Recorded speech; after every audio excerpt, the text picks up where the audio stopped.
জয় গুরু। পরম পূজ্যপাদ শ্রী শ্রী অবিন্দাদা ব্যাঙ্গালোর সৎসঙ্গ বিহারে অবস্থানকালে আশীর্বাদ করে প্রত্যেক উপযোজনা কেন্দ্রের উপর কিছু দায়িত্ব দিয়েছেন।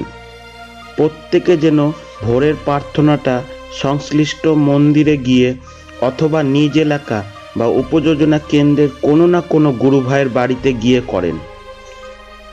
এটা তার প্রথম নির্দেশ। তারপর পুরানো ও নতুন সব সৎসঙ্গী গুরু ভাই ও মায়েদের প্রতি প্রত্যহ দিনচর্যা কিভাবে করতে হয় তা বলে দিলেন। প্রতিদিন অতি প্রত্যুষে ঘুম থেকে উঠতে হবে, নাম ধ্যান অন্তত 5 মিনিট করে শুরু করতে হবে ও শত অনুজ্ঞা পাঠ করতে হবে, ইষ্টিভীতি নিবেদন করতে হবে। সকালের বিনতি প্রার্থনা সংশ্লিষ্ট মন্দির বা কোনো গুরু ভাইয়ের বাড়িতে গিয়ে। শ্রী শ্রী ঠাকুরের সত্যানুসরণ গ্রন্থ থেকে একটি বাণী পাঠ করা এবং বাণীটি নিজের চরিত্রগত করতে হবে। থানকুনি পাতা ও জল পান করতে হবে। নিজ নিজ কর্মে লেগে যেতে হবে। দিনের নিজ নিজ কাজ সেরে ডিপি ওয়ার্কস ও যাজন করতে হবে।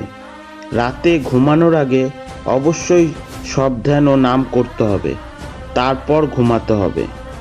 পরম পূজ্যপাদ শ্রী শ্রী অবিন্দার এই 10টি নির্দেশ বা দিনচর্যা আমাদের পালন করতে হবে।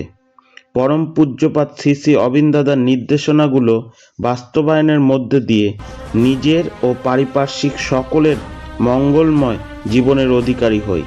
জয় গুরু।